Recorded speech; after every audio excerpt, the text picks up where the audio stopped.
Baker too. You're live. Okay, go ahead. We're live. This is the first time we've done this podcast that we're doing it on Brian's computer, on the laptop. So it's got comments. What else does it have? We can add polls, everything. We want you to tell us what you want to hear and what you want us to do. Unless we're Eastern Courts, we're not doing wrestling every day. But I know what we talked about doing maybe live streams on Sundays and then doing a tape podcast maybe during the week. On Sundays, getting ready for the NFL games. As we go through this whole year or next year, we will switch to different seasons and talk about different sports, more than likely, and try to have more guests on, like we had Easton the other day, or a couple weeks ago. And some of our league mates from our fantasy football league, the League of Grumpy Old Men, to discuss our season and to discuss the NFL and other sports.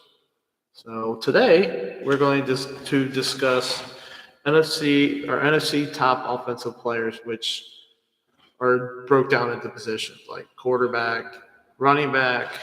But before that, I want to ask you personally, what is the one thing about the football season that you look forward to the most? One thing. I mean, I love watching the Eagles play. They're my favorite team.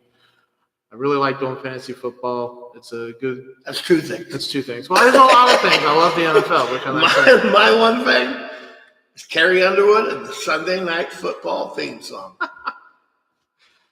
She's not too bad. Yeah, I guess. Not bad at all. But I know I'm excited about the NFL coming up this Thursday. I'm excited about our football league. We got good guys this time. Some guys kind of don't come back, and that's okay. But these guys have been here for a while, and actually surprised because Fred has a better team than he had last year. Well, yeah, I mean, it turned out real good. But like I said, I'm excited the NFL coming back. Tim's excited. Winford Brimley's excited to watch some NFL with the diabetes, you know. She mine. I don't give a rat's ass. I think he's but talking today, our topic today is top position players in the NFC. You want me to start or you want to start? You go ahead. We'll go back and forth. Okay. I'm going to go with the first one, NFC Offensive line. Number 5 going up to 1. Number 5, I got Green Bay. Number 4, Atlanta. Atlanta has a really good rushing attack, and they have John Robinson this year, and I think they're going to be even better than they are. They really know how to block. Detroit, I got them at 3. Penny Sewell, the one that the Bengals didn't pick when they took Jamar, fell down to Detroit. They have other good ones. I think it's Ragnow, is how you pronounce it. They're pretty good. And number 2 and number 1 kind of like intertwined. Number 2, how about them Cowboys? And number 1, Jason Kelsey and the Philadelphia Eagles. You're up. Okay. My offensive line predictions or the way I rank them is number 5, I have the Green Bay Packers. They've always had a really good, decent offensive line year in and year out. I think that's going to be very helpful this year with our new quarterback, Jordan Love, and their young receivers and rookie tight end that they have. Plus, you got Aaron Jones there, who, with that line, he should be able to run all over the place. Number 4, I have the Chicago Bears. Their line has improved a little bit. They also have more toys to help that line a little bit better. The Atlanta Falcons I have as number 3. It has to be a really good line if it runs the ball. If they run the ball more than anybody else pretty much in the league. Pretty happy with them, where I have them at. Detroit Lions, they've been building this line for a few years now. They got, was that Sue they got last year? I think that's pronounced Soul. A couple years ago when Jamar Chase got drafted by the Bengals, but everybody wants Soul, whatever. But that line's really come on strong in the last few years. I also think their coaching staff's really good to help them propel, to get better. And I'm probably biased here, but pretty much in the league, it's a thing that the Eagles are the number 1 line in the NFL. They're older. They got Jason Kelsey. You have a few other ones there. I do worry about their age, stopping them from being a really good offensive line. Do you think that they will drop back when Kelsey retires. Yeah, unless they draft well. If they draft or sign free agents and stuff, that can help them out a lot. Because centers on the line are the hardest one to find. Oh yeah. Like I think his name's Creed Humphrey with Patrick Mahomes. Mm-hmm. They have that. They gel, and then Kelsey gelled right away with Hurts. Centers are the most important one to find, to be honest with me. Gotcha. The Eagles, top notch. They are top notch. But we'll see how it goes this year as far as their line. Moving on, Tim. Okay, I got quarterbacks next for the NFC. Number 5, Jared Goff, and I'll tell you right now, he got blown out in the Super Bowl, and people, he's not going to do it. They got Stafford. You all watch that, you know what happened there. But Jared Goff, you got to admire the guy for not giving up. He went to Detroit, still didn't really look like he was going to be anything. He turns around now. He doesn't throw interceptions. He passes the ball well. He looks downfield, and his coaches love him. It makes me happy to see a guy get a break like that. But then Stafford's number 4. It's kind of mean to do that to him, but number 4 is Matt Stafford. Number 3, I got Kirk Cousins, by one of the best quarterbacks in the league, that doesn't get any recognition either. There's, in the NFC, in my opinion, there's only 2 guys that get a lot of recognition. One deserves it and one doesn't. We'll let Brian tell you what he thinks. But number 2, I got Jax, Brian's favorite quarterback, Dakota Prescott. And number 1, Jalen Hurts. Yeah. Well, my quarterback rankings in this side of the NFL, the NFC, they have good quarterbacks, but compared to the AFC, it's not even comparable, except for maybe Hurts to those guys in the AFC. But mine, I have my number 5 quarterback. I have Geno Smith. He had a rough career until last year, but he was given a shot. And I think he was really mature at this age of 32. Finally figured things out. Has a good coach that knows how to get the most out of this quarterback. I mean, look at Russell Wilson. And when he was in Seattle, he was the man. Towards the end in Seattle, he wasn't as much. And then when he went to Denver, he totally was a shit show.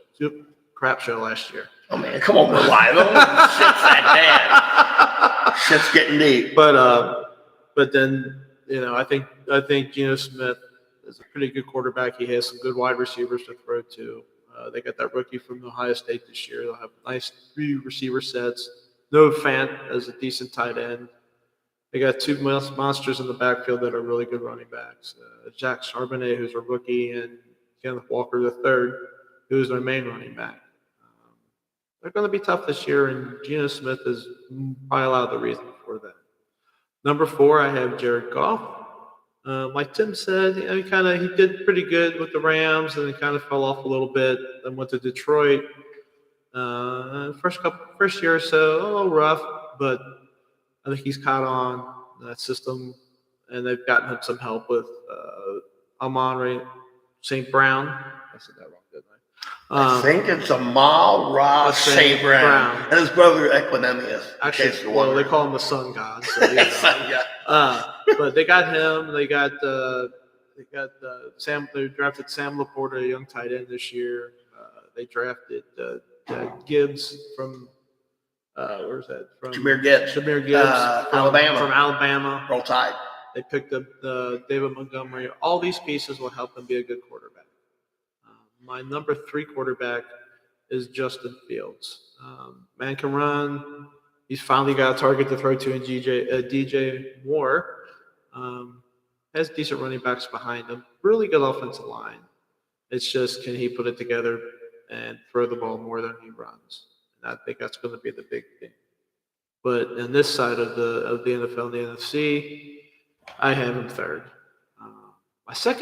My second quarterback is Kirk Cousins, which might surprise some people, but his numbers are pretty solid. He doesn't get hurt much.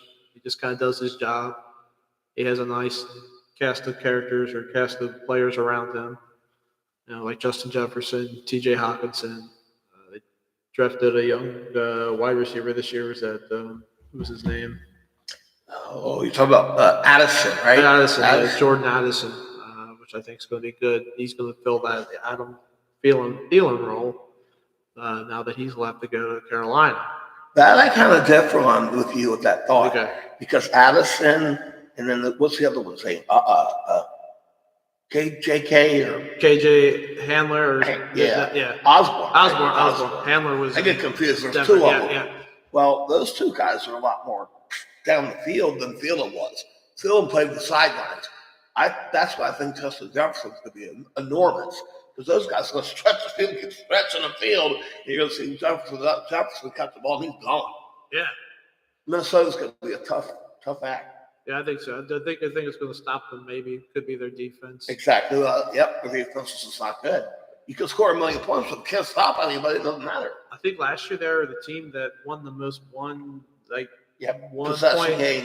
possession games or low score, difference of 1 point or 2 points in the games. So their offense had to really click last year. And I still think they'll be okay, even though that Dalvin Cook they let go and he went to the Jets. Alexander Madison, I think, will be just as good, if not better. My number one quarterback is Jalen Hurts. Yes, I'm probably being biased here, but he is the best in the NFC. Some people call him Black Birch. To Amanda. Yes, that's a reference to, because he kind of looks like he does. He kind of looks like Burt Reynolds with his helmet on. So, we watch a lot of Smokey and the Bandit at home. So you didn't have Dakota Prescott in your top 5? No. Interesting. No, he throws too many interceptions, and he doesn't run it like he used. Like if he still ran like he used to, then I'd be like, yeah. But he's also injury prone. He doesn't run the ball as much. He's inconsistent with his passing sometimes, and he throws a lot of interceptions. But yeah, he's not in my top 5. I don't even know if he's in my top 8, to be honest with you. True Eagle fan. But in my top 8. But Jalen Hurts, definitely the man there. He's got some good guys to throw to. He's got Dallas Goedert. He's got AJ Brown. Devontae Smith. Yep. Got a good offensive line. Interesting running back room there, but the man can run. If Goddard plays like he did a year or 2 years ago, yes it was, they're going to be in the Super Bowl again. They could be. Goddard's the big key. I'm hoping that's what happens, but anything's possible. Okay, Tim, that's my quarterback. Okay, one thing before I move on. Okay. If any shout outs or offensive language or anything comes on this podcast, it's Brian's computer, not mine. So I'm not at fault. Okay, we're going to the NFC running backs. Yes. I'm going to start at number 5. He's got a 3-game suspension. So the athleticism of Alvin Kamara, I can't say he's not 5. Number 4, since he's the number 1 guy, now I'm going with Tony Pollard in Dallas. Number 3 is Saquon, and if you don't know who Saquon is, you obviously don't know what football is. Saquon Barkley for the New York Football Giants. Number 2, I got Josh Jacobs. Wait a minute, he's in the AFC. Yeah, I was going to say wrong one. I saw that. I was like, I put the wrong one. Now I can't remember who it was that I was supposed to type out. Hold on, give it a second. I got Aaron Jones in mind. Maybe that's what I meant to put. Or Bijan Robinson. It may have been Jones because it was a J. Gotcha. That's probably what happened. Aaron Jones. I made a typo, man. I put Josh Jacobs. He's not even in the NFC. So I must not know football either. But it doesn't matter because number 1 is the number 1 guy on the NFC and probably the best running back in the entire NFL. Whose football team is he on in the fantasy league? He's on yours. Oh, yeah. Christian McCaffrey, number 1. Let's see if he holds up, though. He's got injury histories. Number 1. Okay. Well, I'm not going to disagree there because that's kind of who I have. My NFC running backs, I have my top 5 is number 5. I have Aaron Jones. He's been doing it since he came into the league. And I think he's going to help out that young quarterback, Jordan Love. They're going to go to him a lot more than they have in the past. They don't have Aaron Rodgers to go to anymore because he's with the Jets. Bijan Robinson. Okay, this guy, I have him in my football league. He's my number 1 running back. But this offense loves to run the ball. This guy is a monster. He can not only can he run, but he can catch. They can put him out in the slot as a wide receiver. He's a good blocking back. He can pretty much do it all. And this offense loves to run. He might lose some touches to Tyler Algier, who had over 1,000 yards last year and was a late round draft pick for the Falcons. So I don't think he'll share time with this guy, but I think he could. That guy Algier could cut into some of his stuff. I still think in the NFC he is the number 4 running back, and I expect big things from him this year. I think he'll be the rookie of the year. I think so. I think it's either going to be him or Gibbs, possibly. Or it could be Anthony Richardson for the Colts. I mean, anything's possible. My number 3rd running back is Tony Pollard. Even though I'm not a Cowboys fan by any means, I have to give it to Tony Pollard. He was a late round draft pick, I believe, and he probably wasn't expected to do much. But he's built up a career the last couple of years, and now he's taken over for Ezekiel Elliott, who's now with the Patriots. Do I think Tony Pollard can handle the load? I'm not sure. He's never been one of those running backs that's had a lot of carries or a lot of wear and tear on him. He did get hurt last year, but he's recovered. And there's not much behind him. There is one thing behind him we're forgetting about. Is that Too strong, yeah. Short guy, like 5'5". He's almost like John Cena. You can't see him. That's heavy there. Sorry. He's tough. Yeah, he's looked really good in preseason, but we'll see where that goes. But my next running back I have is Saquon Barkley.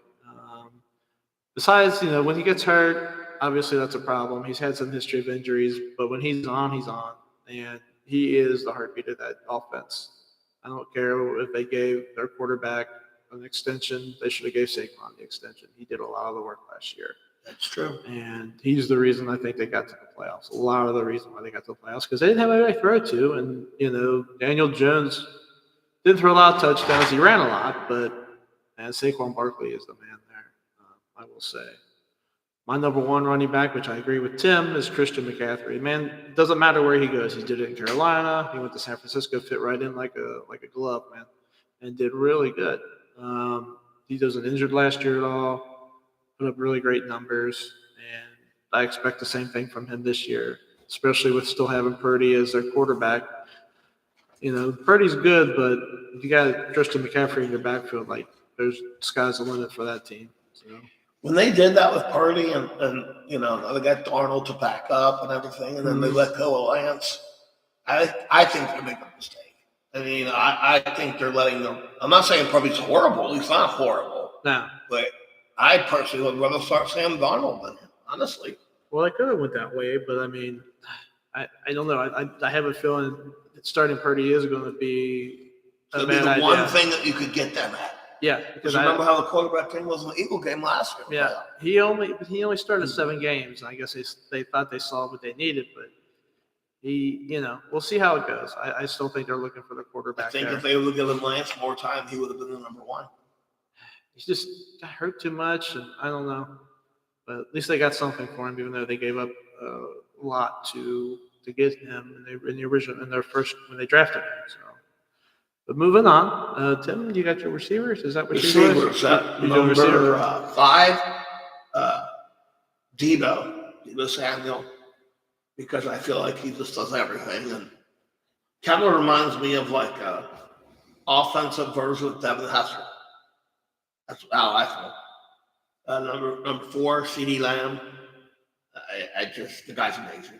I mean, he's just really, really good. But in my top 3, they're all good, okay? But number 3, Cooper Kupp. If you subtract 10 years off of Matt Stafford's life and go back to the 1900s, Cooper Kupp's the number 1 guy. You don't even laugh at my Jeff. He is pretty old. Sorry, I kind of spaced out there for a second. Sorry. Number 2, Brown will like this one, Mr. A.J. Brown for the Philadelphia Eagles. Fly, Eagles, fly. That's right. And number 1, do I need to flip my paper over to tell you the number 1 receiver in the NFC is, honestly? Justin Jefferson. Yeah, exactly. Yeah. Right. That's what. Yeah. Why? Okay, so why do you have? Well, it's easy to say why Justin Jefferson is the number 1. Justin Jefferson's the number 1 wide receiver in the entire league. So. Yeah. So with having Kupp on your list, and he's old, and he's injury prone. Why do I put him there? Yeah, again? why do you put him? I just feel like when he was a couple years ago, when I had him on the team and when they won the Super Bowl and stuff, I feel like if they can even get back to maybe a little more than half, like 3/4 of that offense, he's just so productive. I mean, he catches that ball. He's like Adam Thielen on Redland. I mean, it's like On Redland or steroids. Yeah, he takes it to another level. Redland might be a different thing, but steroids might be. Yeah, Redland's a bad. That might not be the right thing. We'll say steroids. But I just think he has that it factor. I like it. Gotcha. He's tough. He's been doing it for a long time. I'm looking forward to, even though I'm not a huge Eagle fan like you are, I'm looking forward to see if AJ Brown really can get to that underneath of Justin Jefferson level. He's got the potential, and they go to Devonta Smith, and then they go back and forth, and then that's why if college steps in, they're back in the Super Bowl. Yeah, I agree. I would agree. It's going to be, even though they do have a tougher schedule this year, it's going to be interesting to see how things shake out there. Yeah. And they did lose. I mean, I'll be honest. I'm an Eagles fan. I love to see them get to the Super Bowl, but let's be honest here. They lost their offensive coordinator and their defensive coordinator. And like 7 guys on the defensive side of the ball. Yeah, and they've replaced them with pretty much everybody on Georgia's team from college. But we'll see what happens there. So what happens to Georgia then? Who do they replace those guys with? Like guys in high school? Where are you going to try out for that? You have to recruit that. And heck, anymore, I think they get money and stuff now, so most of them stay. Maybe my nephews will get that Georgia job. Maybe. Could be. But my wide receivers, my top 5, Amon-Ra St. Brown, the Sun God from Detroit. He was a rookie last year, right? Was he a rookie last year? Was it their last year before last? But he started coming on last year. It was 2 years ago because I picked him last year. I don't think he was a rookie. I got you. He's starting to come on a little bit. He is the man in Detroit. He is the number one option, and he seems like he's a really good receiver. We'll see what happens. I really like that Detroit team this year. I really do. I'm kind of excited for them. I hope they beat Kansas City. I think they win the division. Yeah, I hope they beat Kansas City this Thursday. To be honest with you. What's this Thursday? Start of the season, man. What? Start of the football season. This Thursday? This Thursday. Yeah. That's why I wore the Steelers hat. Because I'll root for anybody. I just want to see the NFL on TV. But you're too damn long. But you're a Bengals fan. You're wearing the Steelers hat. Get rid of that like I did with the Kansas City Chiefs. Did you not realize you had a Steelers hat on? No, I realized. Can you call yourself a Bengals fan now? Huh? I like players more than actual teams. I got you. I'm a Patrick Mahomes guy. I got you. But my number 4 wide receiver is Chris Olave, Ohio State product.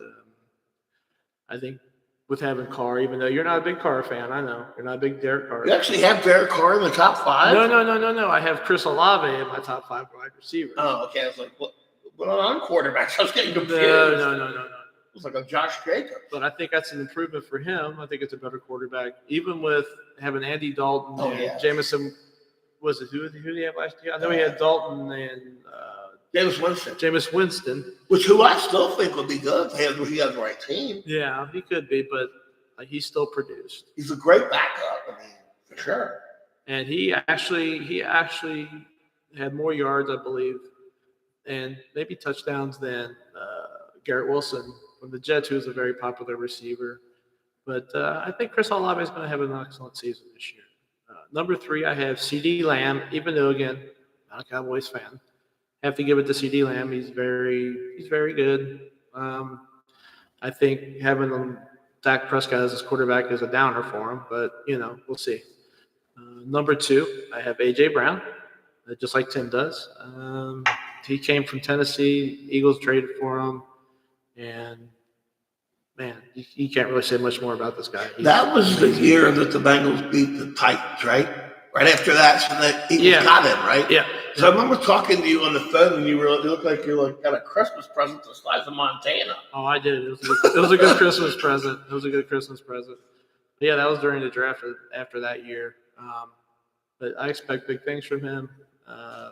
He can only get better. He's still young, and he's a player, that's for sure. Number 1, Justin Jefferson. J. Yeah.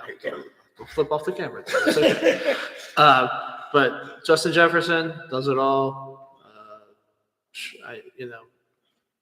Got Kirk Cousins thrown to him. He's a decent quarterback. One thing before you go on. Okay. With Justin Jefferson, if you guys want to see this, comment and watch our podcast. We will have Easton Kreutz next week do the grid. We'll see. I think he's up He'll for do it. it. Well, he did it the last time. But he wasn't on TV. He wasn't live. He wasn't live. That's true. This is true. But that's my top 5 wide receivers. We're down to the last category, which is tight ends. Which is just kind of annoying because there's not a lot of them, honestly. Actually, I thought they're better in the NFC than the AFC. I thought it was the easiest one for me to actually put together, honestly. Really? Yeah. Besides the top, Let's see how we match up. Number 5, Darren Waller, New York Football Giants, a guy that has a lot of personal issues, but still tries to, he puts them aside and gets it done on the football field. But he's something. He's amazing. Number 4, Dallas Goedert. How many guys play on Philadelphia's team named Dallas? I know, it's amazing. I still remember they drafted him, and I can't remember who it was. It was one of the old players from the Eagles. Announced it, and he was like giving the Cowboys crap because his name was Dallas. Yeah. So that was kind of a big deal. Number 3, Kyle Pitts. He's very good. He has the potential to be really, really, really good, but he's still young, and only time's going to tell. Number 2, T.J. Hawkinson, and this is just to show you, I don't have any hate for that guy at all. I'm not a big fan, and that's why I'm just not a big fan of tight ends in general. Because I think, like the ones like Kelsey and Kittle that go out and come down and cut across, or what do they call that, the in route or something. And some of the guys that catch the ball anymore, the tight end. It used to just be blocking, and they would never catch it. Then it was always catching it. But in the NFC, I feel there's only one really good tight end, and I think that's George Kittle from the Niners. I'm not a big tight end guy. That's my list. That's your number 1 is George Kittle? George Kittle. Okay. All right, my last category, tight ends, my top 5, which is going to be interesting because your number 1 is my number 5. I have Kittle. What? I have Kittle at number 5. How? He's good. I mean, he does a little bit of everything. That's the problem. He's not. I mean, he's kind of flashy. Are we basing this on as a tight end or as a catching tight end? I don't know. It just depends on your opinion of it. But he also has injury issues too. I mean, so that's okay. You have him at number 5. Yeah, and I still got him in my top 5. I think he's good. He seems like a good dude. I'm interested to see who the top 4 are then. Okay, the number 4 is Kyle Pitts. Young. I believe he was one of the only 2 rookies ever to get 1,000 yards as a tight end, and the other one was Mike Ditka, believe it or not. Back when he played for Chicago back in the day, Really, Ditka, and yeah. then it wasn't anybody until Pitts? Correct. Did Pitts get 1,000 yards? His rookie year, yes, It he didn't did. seem like he did. I guess he did.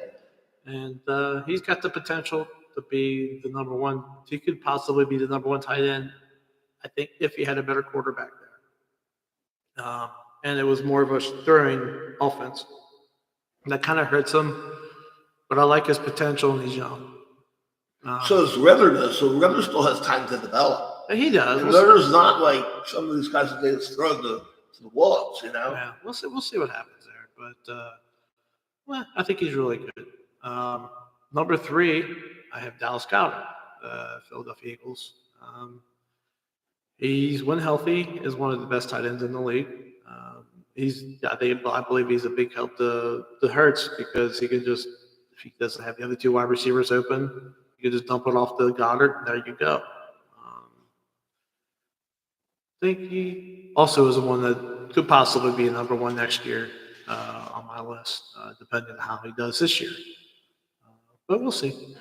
Number 2, I have Darren Waller. I have a soft spot for Darren Waller for some reason. I like Darren Waller a lot. He's got through. He's had some issues, but he's overcome them. And I think he kind of got the shaft in Vegas last year. I think the fresh start with the Giants is going to be a really good thing. What happens in Vegas stays in Vegas. Yeah, it did sound like it goes too good in Vegas. Probably wasn't a good trip in Vegas, but But I think he's going to get a lot of balls thrown his way. He's going to block. There's not many other receiving type. There's not a lot of receivers there with the Giants. So I think he's going to be gone to a lot early and often, and he's going to get a lot of end zone touchdowns. But we'll see. They don't have a lot of receivers. No, they don't. They don't have anything. I mean, they got some, but nothing that's going to blow your doors off, really. And my number one is T.J. Hawkinson. I mean, that offense is like you got Justin Jefferson. In front of Justin Jefferson, T.J. Hawkinson is going to be open a lot. And he just signed a 4-year contract extension, I believe. I thought that was weird too. That when he got traded to them, right? He got traded from Detroit. Yes. That's what I'm saying. Like, why do they stay in the same? Why do they trade them to their rival? Usually most teams don't do that. So yeah, it's kind of crazy, but yeah, he is my number one tight end. And those are our position rankings in the NFC, our top 5. That's kind of our. You want to talk about anything else, or what do you think? I want you to comment, not you, but other people. Yeah, we'll live. I mean, so nobody. I mean, people are probably just figuring out that we're live today. So next one. We're at 31 minutes as we got to kind of wrap this up. Okay, go ahead. Right. Okay. No, I wasn't trying to wrap it up. I was going to say we had it. I got you. So I'm going to say this, is that we're going to try to change our format a little bit. Sundays, do it live. Sometime during the week, do a tape podcast. And then we're trying to change up our subject matter. But mostly right now, we're going to focus a lot more on the NFL until, like, NBA comes in. And, maybe we might talk a little baseball right now, but we'll see. But, hey, we just really want everybody to watch our podcast. I thought baseball started in October. Well, that's usually when I stop watching it. The playoffs, the World Series, and then it's over. Well, yeah, because it's a long season. But I just want to get this out there. I mean, we've got some decent responses. One more question for you. Yeah. Before we get off of here. Okay. And I want you guys to tell us. This is one small answer. Who is your favorite NFL player of all time? Mine? Yep. Yeah, Lord. Well, I mean, there's a lot of them. It's killing me. Get it on the spot. It's a little hard to think about. If I think of the first guy that pops in my head, I got to say Barry Sanders. I've got to. I loved watching him play when we were younger, having him on our football team, fantasy football teams. And I just remember Tampa Bay, he had a game where he'd go backwards and still beat the shit out of him. He'd still score going backwards. It's all Tampa Bay Buccaneers. Look it up, I promise. Mine, oh man, there's a lot of players. I mean, I grew up liking Howie Long. I like Ricky Waters. There's a lot of older players. Yeah. But probably my all-time favorite is probably Randall Cunningham. He's the reason why I started rooting for the Eagles. He was ahead of his time. He was the running quarterback, just like Steve Young was at the time. But, man, I remember watching him when I started following football, and he ran like from the 5-yard line, I think, on one side of the football field and ran it in for a touchdown. I believe he got hurt on that play, but still, just the determination just to watch him score that touchdown was amazing. And he was definitely the start of the quarterbacks becoming multi-versatile. Yeah, I mean, he just never gets I don't think he gets the due that he deserves. Doesn't get the recognition as much, but he's definitely one of my top, definitely if not the top player that I always liked growing up. What's one story about Randall Cunningham besides that game that you remember all the time? I don't know. From what I understand, he's also a preacher. So he's very religious. I believe he's a chaplain for the University of Nevada's football team. I could be wrong on that, but I think that's his thing right now. Yeah, I think that's his thing right now. So when I worked for UDF years ago, a customer came into the store. I was ringing him up. He had a Detroit Tigers hat on. I said, "Oh yeah, Detroit Tigers." I said, "I can't help but telling you that my favorite athlete ever was from there." He goes, "Yeah, Barry, right?" I'm like, "Yeah, Barry." He goes, "Yeah, you wouldn't believe it, buddy. I was in the casino and I went to the high rollers room. And there was a real little short guy in a trench coat. He whispered to me, 'Don't tell anybody I'm here.' It was Barry Sanders." Well, that's interesting. That's very interesting. Well, I think maybe we should wrap it up now. What do you think? I think we're ready to go. Yeah, we gotta get going. But hey, this is Brian and Tim, the Dirty Cleats podcast. Please watch, please comment, please like, please subscribe. We are nothing without the people that subscribe and watch us. If not, we would be talking to nobody. So Well, sometimes you feel like you are. but I know we have some. We have a small fan base right now, but we got some passionate guys. Thursday is the kickoff. Yeah, can't wait. So you'll see us this Sunday probably before the season starts, before the games start on Sunday. Till then, we'll see you then. Have a good day. Bye. That's the best one we ever did. It's so much easier.